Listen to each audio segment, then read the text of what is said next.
तुझसे जो मिलके मजा है कहाँ वो गणित के सवालों में है। सोचने से कहाँ मिलते हैं तमन्नाओं के शहर, चलना भी जरूरी है मंजिल को पाने के लिए। नमस्कार साथियों, मैं सुमित शिवरान एसएससी किरण चैप्टर वाइज में आज परसेंटेज की 10th और लास्ट वीडियो लेकर आया हूं। तो चलिए स्टार्ट करते हैं आज का पहला question. Tickets of all but 100 seats in A 10,000 seat stadium were sold. भाई कोई एक स्टेडियम है जिसमें 10,000 सीट्स हैं, सारी की सारी टिकटें बिक गई सिर्फ 100 टिकटों को छोड़ के, और बोला गया जितनी टिकटें बिकी उसकी जो 20% है वो आधे दाम पे बिकी और बाकी की सारी टिकटें अपने पूरे दाम पे जो कि 20 रुपए है इस पे बिकी। तो आपको ये बताना है टोटल रेवेन्यू कितना जनरेट हुआ। तो देखो 20% टिकटें आधे दाम पे बिकी और आधा दाम कितना होगा भाई, जब पूरा दाम 20 रुपए है तो आधा दाम 10 रुपए होगा। अब 20% का फ्रैक्शन कितना होता है 1/5, यानी कि अगर सारी टिकटें 5 थी तो एक टिकट आधे दाम पे बिकी, तो हाफ प्राइस और फुल प्राइस। मैं कहूंगा अगर हाफ प्राइस पे एक टिकट बिकी है तो फुल प्राइस पे 4 टिकट बिकी है, तभी मिलके 5 हो गई, तो 1/5 होता है 20%। तो हाफ प्राइस का हाफ प्राइस जो टिकट है वो कितने की हुई भाई, ₹10 की एक, और जो फुल प्राइस है वो है ₹20 की एक। तो मैं कहूंगा भाई एक टिकट अगर 10 रुपए की बिके तो 10 रुपए जनरेट होंगे, और 4 टिकट अगर 20 रुपए की बिके तो 80 रुपए जनरेट होंगे। यानी कि अगर टोटल टिकट्स अगर 5 ही होती जिसमें कि एक हाफ रेट पे बिकती और बाकी की 4 फुल रेट पे बिकती, तो कितना रेवेन्यू जनरेट होता 80 + 10 90 रुपए। यानी अगर 5 टिकटें होती तो 90 रुपए जनरेट होता, लेकिन टिकटें 5 नहीं थी भाई, कितनी थी 10,000 में से सिर्फ 100 कम, यानी 9,900 टिकटें थी। यानी कि 5 की जगह आपको कितना दे रखा है 9,900। ठीक है, तो 5 की जगह जब 9,900 दे रखा है तो आपका 10 + 80 कितना हो गया 90 रुपीज। तो इस 90 रुपीज की जगह अपना आंसर क्या हो जाएगा 9,900 बटे में 5 गुणा में 90। इसको काटोगे ये कटेगा 495, नहीं sorry 5 1s are 5 49, then 5 9s are 45, then 8 and then 0 1980 into 90 आपका आंसर होगा। लास्ट में 2 0 आएंगी, 9 8s are 72, 7 carry 81, then 7 is 88, 8 carry, 9 1s are 9 and 1 7, 178200। Option B is your right answer. भाई 1,78,200 रुपए का रेवेन्यू जनरेट होगा इन 9,900 टिकट से। आई होप आपको क्लियर होगा। चलिए आगे बढ़ते हैं। Neha's weight is 140% of Tina's weight. भाई ये है नेहा और ये है टीना। भाई 140% के फ्रैक्शन वैल्यू कितनी भाई 7/5। 140 को 100 से डिवाइड करो कितना मिलेगा 7/5। यानी अगर टीना का वेट अगर 5 है तो नेहा का वेट 7 है। फिर बोला मीनाज वेट इज 90% ऑफ लीनाज वेट। अब एक आ गई मीना और एक लीना। मीना का वेट लीना के वेट का 90% है, तो मैं कहूंगा अगर लीना का वेट अगर 10 है तो मीना का 9 हो गया। करेक्ट। अब बोला गया आपसे कि if Leena weights twice as much as Tina, यानी जो लीना है ये टीना से दुगनी होनी चाहिए। तो देखो आपके इसमें है क्या भाई, टीना 5 लिखा है आपने और लीना को 10 लिखा है जो कि ऑलरेडी दुगनी है। ठीक है, तो ये तो क्वेश्चन ठीक ठाक सेट बन गया। अगर दुगनी नहीं होती तो हम इसको मल्टीप्लाई करके दुगनी बना लेते। तो चलो अब उसने आपको क्या कहा, जो पूछा है कि भाई if Neha's weight is X% of Meena's weight, यानी कि आपसे ये पूछा गया है कि नेहा का वेट मीना के वेट का कितना परसेंट है, यानी Neha's weight divided by Meena's weight into 100, यानी 7 जो है वो इस 9 का कितना परसेंट आपसे पूछा है, तो आप कहोगे 7/9। अब 7/9 का जो फ्रैक्शन है कि इसका परसेंटेज क्या होगा 1/9 का जो परसेंटेज है वो होता है 11 1/9%। तो 7/9 का 7 गुना ज्यादा, यानी 11 1/9 को आप 7 से मल्टीप्लाई कर दोगे तो क्या मिलेगा 77 7/9, जो कि ऑप्शन है बी। या फिर आप इसको यहाँ पे 100 से मल्टीप्लाई कर लो, यहाँ से भी आपको आंसर मिल जाएगा 77 7/9%। आई होप आपको क्लियर होगा। चलिए next. A man had a certain amount with him. He spent 20% of that to buy an article and 5% of the remaining on transport. और ऐसा होने के बाद उसने 120 रुपए का गिफ्ट खरीदा और उसके बाद भी उसके पास 1400 रुपए बच गए। तो कोई नहीं, इसको 100 मान के कर सकते हो भाई। आपने मान लिया उस बंदे के पास 100% अपने पैसे थे, जिसमें से उसने 20% का आर्टिकल खरीदा। तो 20% का जब आर्टिकल खरीद लिया, यानी ये मैंने लिख दिया आर्टिकल। अब बच गए कितने? 80%। लेकिन कह रहे जो बच गए उसका 5% उसने ट्रांसपोर्ट पे खर्च किया। तो इस 80 का 5% कितना होगा भाई? ये रिमेनिंग है। 80 का 5% यानी कि 5% होता है 1/20। तो 80 का 1/20 कितना? 4। यानी कि इसमें से उसने 4% खर्च किया ट्रांसपोर्ट पे।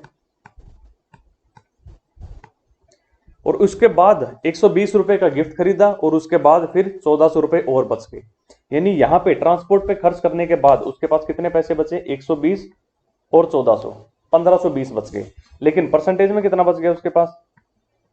ये सब परसेंटेज में चल रहा है अपना भाई। 20% आर्टिकल पे खर्च किए उसने, 4% ट्रांसपोर्ट पे खर्च किए। तो 20 और 4 कितने हो गए? 24। बच गया कितना? 76। यानी कि 76% बच गया। और क्वेश्चन क्या कहता है कितना बच गया? 1400 और 120 कितना भाई? 1520। तो उसने पूछा था amount spent on transport is, transport पे उसने कितना पैसा खर्च किया? ट्रांसपोर्ट पे तो 4% खर्च किया, यानी मुझे 4% की वैल्यू निकालनी है। तो मैं कहूंगा 1520 बटा में 76 गुणा में 4, ये 20 इंटू 4, आपका आंसर हो जाएगा 80। Option D 80 is your right answer. ठीक है, चलो next. Two numbers are more than the third number by 20% and 50%। चलो भाई, आपने थर्ड नंबर मान लिया 100, तो एक नंबर हो गया 120 और दूसरा नंबर हो गया 150। भाई 120 100 से 20% बड़ा होता है और 150 100 से 50% बड़ा होता है। Then first number is what percent of the second number. ये पहला नंबर जो है ये इस दूसरे नंबर का कितना परसेंट है? यानी कि 120 जो है वो इस 150 का कितना परसेंट है आपसे पूछ रहे हैं वो। 50 से काट दो, ये 2 पे गया, ये 3 पे गया, इसको काट देगा 40 पे। आंसर कितना भाई? 80%। Option C 80% is your right answer. चलो आसान है, आगे बढ़ते हैं। The price of an article was increase by R%, later the new price was decrease by R%। पहले R% बढ़ा दिया, फिर R% घटा दिया, और ऐसा करने के बाद तो लेटेस्ट प्राइस आया हुआ है 1 रुपया। तो आपसे पूछा है कि ओरिजिनल प्राइस क्या था। ओके, तो आपने मान लिया ओरिजिनल प्राइस X था। अब किसी को आप R% बढ़ा रहे हो तो मैं क्या कहूंगा भाई? 100 प्लस R अपॉन 100 से मल्टीप्लाई कर रहे हो। भाई 20% बढ़ाना क्या होता है? 120/100 से गुणा करना। 5% बढ़ाना क्या होता है? 105/100 से गुणा करना। यानी कि 100 में 5% जोड़ा, या 100 में 5 जोड़ा और फिर डिवाइड किया 100 से। तो जब मैं R% बढ़ा रहा हूं तो मैं कहूंगा 100 में मैंने R जोड़ा और डिवाइड किया 100 से। अब इतनी होगी इसकी वैल्यू। फिर R% घटाया तो मैं कहूंगा 100 माइनस R अपॉन में 100 से मल्टीप्लाई किया, और ऐसा करने के बाद उसकी कीमत 1 रुपया हो गई। तो मेरे पास इक्वेशन बन गई। अब उसने पूछा ओरिजिनल प्राइस क्या था, यानी एक्स की वैल्यू निकलवा रहा है आपसे वो। तो यहां से मैं कह दूंगा एक्स कितना हो जाएगा भाई? ये 2 बार 100 उधर जाके 10000 और नीचे बचा 100 plus R into 100 minus R. तो नीचे A plus B into A minus B के फॉर्म बन गई। इसका फॉर्मूला होता है A square minus B square. तो आपके पास आ गया नीचे ए का स्क्वायर यानी 100 का स्क्वायर और माइनस में बी का square. So option D is your right answer. तो चलिए next. An interval of 3 hours 40 minutes is wrongly estimated as 3 hours 45.5 minutes। ठीक है भाई, 3 घंटे 40 मिनट को गलती से 3 घंटे 45.5 मिनट लिख लिया गया, तो कितना परसेंट का एरर होगा भाई? 3 घंटे 40 मिनट क्या होते हैं? 3 घंटे में 180 मिनट और 40 मिनट और जोड़ दिए उसमें तो 220 मिनट हो गए। लेकिन आपने लिख कितना दिया? 3 घंटे 45.5 मिनट, यानी 180 में 45.5 जोड़े तो 225.5 मिनट आपने गलती से उसको लिख दिया। तो कितना परसेंट का एरर हुआ? पहले तो देखो एरर कितना हुआ? 5.5 का हुआ, लेकिन कितने पे? 220 पे। तो परसेंट कितना? इसको मल्टीप्लाई कर दिया 100 से। ठीक है, ये 0 से 0 उड़ गया तो आपके पास आंसर आ गया 55/22, यानी कि 5/2, जिसको आप कहते हो 2.5%। Option D 2.5% is the right answer. चलिए next. For every set of 19 kites sold, a vendor gives 1 kite extra. Free of cost. In order to give a discount of 10%, the number of extra kites he should give in a sale of 27 kites to the nearest integer is. यानी एक जो vendor है वो हर 19 पतंगों पे एक पतंग free देता है, लेकिन वो 10% का डिस्काउंट देना चाह रहा है. तो 10% का डिस्काउंट देने के लिए उसको हर 27 पतंगों पे कितनी पतंग मुफ्त में देनी पड़ेगी. तो देखो 10% का फ्रैक्शन वैल्यू कितनी होती है, 1/10. यानी कि अगर आप 10 आइटम खरीदो तो उसमें से एक फ्री का होना चाहिए. ठीक है, जब आप 10 आइटम अपने घर लेके आ रहे हो तो उनमें से एक फ्री का होना चाहिए. तो मैं इसको कहूंगा 10% का डिस्काउंट. तो एक फ्री का कब होगा, जब मैं कहूंगा कि 9 पे एक फ्री. जब 9 पे एक फ्री होगा तो मैं क्या कहूंगा, भाई 10 आइटम मेरे घर में आए जिनमें से एक फ्री का था. मैंने दुकानदार के पास गया और मैंने 9 आइटम खरीदे. उन 9 आइटम पे अगर वो मुझे एक फ्री में और दे देता है, अब मेरे पास आइटम कितने हो गए, 10. मैं 10 आइटम घर लेके आया, मम्मी ने पूछा भाई इसमें फ्री कितने हैं, मैं कहूंगा एक. 10 में से एक फ्री ही कहलाता है 10% डिस्काउंट. लेकिन वो कह रहा है कि आपको 27 अगर आप पतंगे खरीदते हो तो कितने आइटम फ्री मिलेंगे. जब 9 पतंग पे आपको एक फ्री मिल रहा है तो 27 जो कि 9 का 3 गुना है, इस पे आपको 1 का 3 गुना यानी 3 आइटम फ्री में मिलेंगे. Option A 3 is the right answer. चलिए next. The percentage of metals in a mine of lead ore is 60%. एक लेड ओर की कोई माइन है जिसमें से जो मेटल्स हैं वो 60% है. Now the percentage of silver is 3/4% of the metals and the rest is lead. Okay, अब जो मेटल्स हो गए इसमें से 3/4% तो आपके पास सिल्वर है और बाकी का पूरा लेड है. देखो 3/4% मतलब होता है 0.75%. यानी कि ये कितना हो गया, 0.75% आपके पास सिल्वर है. तो जो बच गया 99.25%, ये क्या बच गया मेरे पास, लेड बच गया. ठीक है, अब उसने बोला है कि आप 8000 किलो आप और एक्सट्रैक्ट करते हो, 8000 किलो, तो उसमें से आपको कितना लेड मिलेगा. तो देखो भाई 8000 में से पहले तो ये देखो मेटल कितना आएगा, उसने आपको दिया है मेटल आता है 60%. तो 60% की फ्रैक्शन वैल्यू होती है 3/5. तो 8000 का 3/5 तो यही होगा सीधा सीधा. अब आपको बोला गया इसमें से, अब जो ये जो मेटल हो गया इसमें से 99.25% लेड है. तो इसका 99.25% मुझे निकालना है. मैं कहूंगा 99.25 अपॉन 100. ये मेरा आंसर हो जाएगा, इतना मुझे लेड मिलेगा. तो देखो ये 2 जीरो से ये 2 जीरो गई. ठीक है, अब क्या काटें, इसको काट लो 16 पे. तो मेरा आंसर हो जाएगा 99.25 इंटू 16 तिया 48. यही आंसर होगा. तो देखो 99.25 को 48 से गुना करना है, तो मैं क्या कर सकता हूं, मैं पहले 100 को 48 से गुना कर लूं और उसमें से माइनस कर दूं 0.75 को 48 से गुना करना. देखो अच्छे से लिख देता हूं इसको.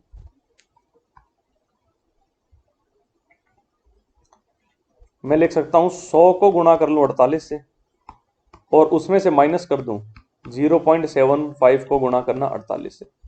तो मुझे यही मिल जाएगा भाई, 99.25 को गुना करना 48 से.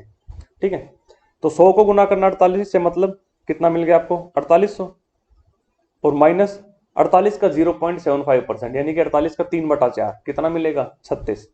तो 4800 में से 36 गए, 4764. Option 3 4764. This is your right answer. चलिए आप इसको यहां पे भी मल्टीप्लाई कर दे तब भी आपको यही मिल जाता 4764. चलिए नेक्स्ट.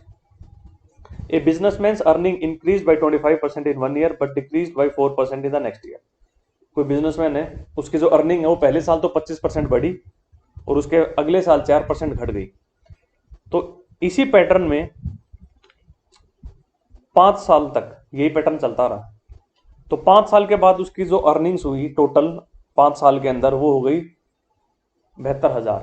तो अब आपसे पूछा गया उसकी स्टार्टिंग में जो अर्निंग है वो कितनी थी. तो देखो पहले साल 25% बढ़ी, 25% बढ़ना मतलब 4 से बढ़कर 5 हो जाना. अगले साल 4% घटी, 4% घटना मतलब 25 से घट के 24 हो जाना. अब यही पैटर्न 5 साल तक चला. अगले साल फिर से 4 से 5 हुई और फिर अगले साल फिर से 25 से 24 हुई और फिर अगले साल फिर से 4 से 5 हुई। तो 5 साल तक ये पैटर्न चला। अब इन सबको मल्टीप्लाई करोगे राइट वालों को और लेफ्ट वालों को, फिर आप लिखोगे। पहले कुछ चीजें कट रही हैं तो काट लो। देखो 5 पंजे 25 और ये 25 कट गया आपस में। फिर क्या बचता है? 4 इसको काटेगा 6 पे, ये 4 इसको काटेगा 6 पे, और ये 5 इस 25 को काटेगा 5 पे। तो ये 4 इसको बना देगा 3 और इसको भी बना देगा 3। तो आंसर हो जाएगा 5 से बढ़ के 3 तिया कितना? 9। यानी 5 से बढ़कर 9 हो रही है ये 5 सालों में। लेकिन यहाँ पे 9 की जगह आपको कितना दे रखा है? 72,000। भाई 9 अट्ठे 72 होता है, उसके बाद 3 जीरो लगा रखे हैं। तो आप यहाँ पे भी 5 को गुणा कर लो 8,000 से, आंसर मिल जाएगा 40,000। Option C 40,000 is your right answer. चलिए next. The red blood cells in a blood sample grows by 10% per our in first 2 hours. पहले 2 घंटे में 10% बढ़ी, 10% बढ़ी, फिर अगले घंटे में 10% घटी, फिर अगले घंटे कुछ नहीं हुआ, और फिर अगले 2 घंटों में 5% बढ़ी। तो ऐसा होने के बाद आपको बताया, आपसे पूछा गया है कि ये आरबीसी जो है वो कितनी हो गई, और स्टार्टिंग में 40,000 थी आपको दे रखा है। चलिए तो मान लिया, देखो स्टार्टिंग में 40,000 थी, हमने यहाँ पे लिख दिया। तो पहले घंटे कितनी बढ़ी? 10%। तो 10% बढ़ना मतलब 11/10 हो जाना। अगले घंटे फिर बढ़ी 10%, तो फिर से ये 11/10 हो गई। फिर अगले घंटे 10% घटी, तो फिर ये 9/10 हो गई खुद की। फिर अगले घंटे कुछ नहीं हुआ, तो हमने कुछ नहीं लिखा। फिर अगले घंटे 5% बढ़ी, तो मैं कहूंगा अपने आप की 21/20 हो गई। और फिर अगले घंटे फिर से 5% बढ़ी, यानी फिर से 21/20 हो गई। तो ये आपका आंसर होगा। इसको सॉल्व करोगे तो find the approximate RBC at the end of 6 hours. तो अप्रोक्सीमेट पूछा है आपसे, पॉइंट्स में, पॉइंट में आंसर आएगा, आप अप्रोक्सीमेट आपको निकालना होगा। इसको सॉल्व ही करना है और कुछ नहीं है। देखो ये 4 जीरो से आप ये 4 जीरो उड़ा दो, 1 2 3 4। अब देखो क्या बचता है आपके पास। ये बन रहा है आपके पास 11 इंटू 11 कितना? 121। 121 को 9 से गुणा करोगे कितना? 1089, 1089। तो 1089 तो ये हो गया। अब इसको गुणा करना है 21 इंटू 21, 441 से इसको मल्टीप्लाई करना है, ये आपका आंसर होगा 480,259 डिवाइडेड बाई 10। तो आपके पास आंसर आ जाएगा 48025.9। अच्छा एक्चुअली 4 आएगा यहाँ पे, है ना? 8 और 6 14 होते हैं। नाइस। तो 48024.9 तो नियरेस्ट पूछा है, तो आप इसको कह दोगे 48025। Option C is your right answer. चलिए, An army lost 10% of its men in war, 10% of the remaining died due to disease and 10% of the rest were declared disabled। भाई कोई लड़ाई हुई जिसमें आर्मी ने 10% अपने आदमी खो दिए, मतलब शहीद हो गए, और जो बचे उसके 10% बीमारी से बच गए, मर गए। अब और जो बचे उसके 10% डिसेबल हो गए। तो ऐसा होने से जो आर्मी की स्ट्रेंथ है अब वो 7,29,000 रह गई, जो एक्टिव मैन रह गए। और आपसे पूछा गया कि स्टार्टिंग में आर्मी की स्ट्रेंथ क्या थी, यानी 10% 3 बार घटना। पहली बार 10% घटा तो 10 से 9, फिर 10% घटा तो 10 से 9, फिर 10% घटा तो 10 से 9। तो एक बार में मैं कहूंगा 1000 से 729। लेकिन 729 की जगह आपको क्या दे रखा है? 729 के आगे 3 जीरो लगा दी। तो 1000 की जगह आप क्या कहोगे? इस 1000 के आगे 3 जीरो लगा दो। ऑप्शन बी 10 लाख आपका आंसर हो जाएगा। चलिए next. Starting with 800 workers, the company increases the number of workers by 5%, 10% and 20% at the first, second and third year respectively। भाई 8000 वर्कर्स से शुरुआत की किसी कंपनी ने, पहले साल 5% बढ़ा दिए, अगले साल फिर 10% और बढ़ा दिए, फिर अगले साल 20% बढ़ा दिए। तो फिर ऐसा होने के बाद लास्ट में उनके पास कितने वर्कर्स हो गए? ठीक है, आसान है, कर लो भाई। 8000 थे, 5% बढ़े मतलब 21/20 हो गए अब खुद के, फिर 10% बढ़े यानी 11/10, फिर 20% बढ़े तो मैं कहूंगा 6/5। ठीक है, 20% बढ़ना मतलब 5 से 6 हो जाना या 6/5 हो जाना, एक ही बात है। 10% बढ़ना मतलब 10 से 11 हो जाना या 11/10 हो जाना, बात एक ही है। और 5% बढ़ना मतलब 20 से 21 हो जाना, 21/20 हो जाना, बात एक ही है। तो देखो ये 2 जीरो ले उड़े इन 2 जीरो को, और ये 5 दूनी 10 और ये जीरो इसने काट दिया 10 का। आपका आंसर क्या आ गया? 21 इंटू 8 कितना? 168 की गुणा 11 इंटू 6 66 से, तो 6 8 और 48 और 1008 1008, तो आपको मिल जाएगा 88011 यानी 11088। Option B 11088 is your right answer. चलिए next, if basis points are defined so that 1% is equals to 100 basis points. ये बेसिस पॉइंट्स की एक डेफिनेशन दे दी कि हम कहेंगे 1% बराबर होगा 100 बेसिस पॉइंट्स के, यानी 100 बीपी के। तो आपसे पूछा है how many basis points is 82.5% greater than 62.5%। Fine, यानी 82.5% 62.5% से कितना बेसिस पॉइंट ज्यादा है? तो पहले देख लो परसेंट में कितना ज्यादा है। 82.5% माइनस 62.5%, कितना बच गया आपके पास? 20%। और आपको 1% दिया है बराबर 100 बेसिस पॉइंट के, तो मैं कहूंगा 20% बराबर हो जाएगा 20 इंटू 100 बेसिस पॉइंट के, तो मैं कहूंगा 2000 basis point. Option D 2000 is your right answer. चलिए next, in a motor of 120 machine parts 5% parts were defective. Okay fine, अब 120 मशीनरी पार्ट्स हैं जिसमें से डिफेक्टिव आपको दे दिए 5%, और एक और मशीनरी पार्ट्स हैं आपके पास 80 और इसमें से 10% दे दिए डिफेक्टिव। अब टुगेदर मिला के पूछ लिया कितने परसेंट डिफेक्टिव हैं, तो भाई 120 का 5% कितना? 6, और 80 का 10% कितना? 8, तो 6 और 8 कितने होंगे? 14। अब 14 डिफेक्टिव पीस हैं कितनों में से? 120 और 80 200 में से, 14 डिफेक्टिव हैं 200 में से, तो कितना परसेंट भाई? ये 2 जीरो से 2 जीरो हो गई, 7%। Option A is your right answer. चलिए next, a man spend 7.5% of his money and after spending 75% of the remaining he had 370 left. एक आदमी ने 7.5% अपना पैसा खर्च किया। 7.5% का फ्रैक्शन कितना? देखो 15% का कितना था? 3/20, तो 7.5 का 3/20 का आधा कितना हो जाएगा? 3/40। तो 3/40 होता है फ्रैक्शन किसका? 7.5% का। तो उसने 3/40 अपना खर्च किया, तो मैं कहूंगा ओरिजिनल उसके पास 40 रुपए थे तो 3 खर्च कर दिए, तो कितने बचे? 40 से खर्च करके उसके पास बच गए 37। फिर उसने 75% और खर्च किए बचे हुए का, तो 75% का फ्रैक्शन होता है 3/4। अगर 4 थे तो 3 खर्च कर दिए, तो बचा कितना? 1। यानी 75% खर्च करना मतलब 4 से 1 हो जाना। तो ओवरऑल मैं कह सकता हूं 40 को गुणा करो 4 से 160, और 37 को गुणा करो 1 से 37। यानी अगर उसके पास शुरू में 160 रुपए थे तो अब सिर्फ 37 रुपए बचे हैं, लेकिन क्वेश्चन कह रहा है 37 नहीं बचे, 370 बचे हैं, यानी 37 के आगे एक जीरो लगा दी, तो हम भी कहेंगे शुरू में 160 नहीं थे, 160 के आगे एक जीरो लगा लो, 1600। Option B is your right answer. I hope आपको क्लियर होगा। चलिए next, on a certain date Pakistan has a success rate of 60% against India. भाई किसी एक निश्चित तारीख को पाकिस्तान जो है उसकी जो सक्सेस रेट है वो 60% पाई गई इंडिया के खिलाफ, यानी इंडिया और पाकिस्तान के जितने भी मैचेस हुए हैं उनमें से 60% मैचेस पाकिस्तान जीती है। और उसके बाद अगले 30 ओडीआई और हुए, 30 वनडे इंटरनेशनल्स और खेले गए, और ये सारे के सारे इंडिया जीत गया। और ऐसा होने से पाकिस्तान की सक्सेस रेट अब 30% हो गई। अब पहले सक्सेस रेट थी 60, अब हो गई 30। तो एक बात बताओ, अगले 30 मैचेस और खेलने से 30 के 30 जब इंडिया जीत रहा है तो पाकिस्तान के जो जीते हुए मैचेस हैं वो तो उतने ही रहे जितने पहले थे। अभी वही क्वेश्चन है जो पिछली वीडियो में हमने किया था कि आप जितना मर्जी पानी मिला दो एल्कोहल तो उतनी रहेगी।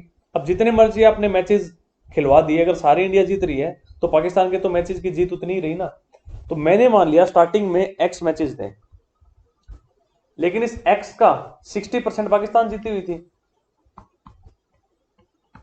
अब 30 मैच और खिलवा दिए गए, तो मैं कहूंगा मैच कितने हो गए? x + 30। और पाकिस्तान कितने जीती हैं इनमें से? 30%, तो मैं इसका कह दूंगा 30%, और ये दोनों बराबर है। क्यों? क्योंकि पाकिस्तान पहले जितने मैचेस जीती हुई थी बाद में भी वो उतने ही मैचेस जीती हुई है। 30 मैचेस और खेलने के बाद भी पाकिस्तान के जीते हुए मैचेस पे कोई फर्क नहीं पड़ा। तो मैंने मान लिया पहले एक्स मैचेस खेले गए थे और अब एक्स प्लस 30 हो चुके हैं। पहले वाले मैचेस में पाकिस्तान की जीत की परसेंटेज 60% थी, बाद वालों में हो गई अब 30%, यानी पहले का 60% बाद के 30% के बराबर है। तो यहाँ से आप सॉल्व करोगे तो आपको आंसर मिल जाएगा, परसेंट से परसेंट कट गया तो 60x is equals to 30x plus 900। तो यहाँ से आपको 30x की वैल्यू मिलेगी 900, तो x की वैल्यू आ जाएगी 30। अब आपसे पूछा गया है the total number of ODIs played between the two countries is, यानी कि स्टार्टिंग में 30 मैच तो हो चुके थे, फिर बाद में 30 और खेले गए। सो मेरा आंसर हो जाएगा 30 plus 30 is equals to 60। Option 3 is the right answer, 60। तो ये आज अपनी लास्ट वीडियो थी परसेंटेज की। हमने ऑलमोस्ट सारे क्वेश्चंस कवर कर लिए हैं। कुछ कुछ क्वेश्चंस मैंने छोड़े हैं जो बहुत ज़्यादा रिपीट हो रहे हैं, जो या बहुत ही ज़्यादा आसान थे। अगर आपको कोई डाउट हो, कोई क्वेश्चन जो आपको लगे कि भाई नहीं हो पाया या आपसे नहीं हो पा रहा है, तो आप मुझे कमेंट सेक्शन में बताइए। तो ये जो 10 वीडियोस हो गई हैं परसेंटेज की, इसमें हमने SSC current chapter wise 8900 plus के मैक्सिमम क्वेश्चंस को कवर कर लिया है। तो इसके बाद हम नेक्स्ट चैप्टर स्टार्ट करेंगे। तो ये परसेंटेज की सीरीज आपको कैसी लगी मुझे कमेंट सेक्शन में कमेंट करके बताइए। अगर आप कोई और टॉपिक चाहते हैं इसके अलावा मैं कोई और करूं, या कोई भी आप चेंजेस चाहते हैं, कुछ मुझे रिकमेंड करना चाहते हैं, तो कमेंट सेक्शन में बताइए। इस चैनल को ज्यादा से ज्यादा लोगों को शेयर कीजिए। जितने ज्यादा लोग इसको देखेंगे मेरा हौसला उतना ही बढ़ेगा, मैं इतनी और ज्यादा वीडियोस लेके आऊंगा आपके सामने। तो चलिए आज के लिए इतना ही। Okay, tata, bye bye.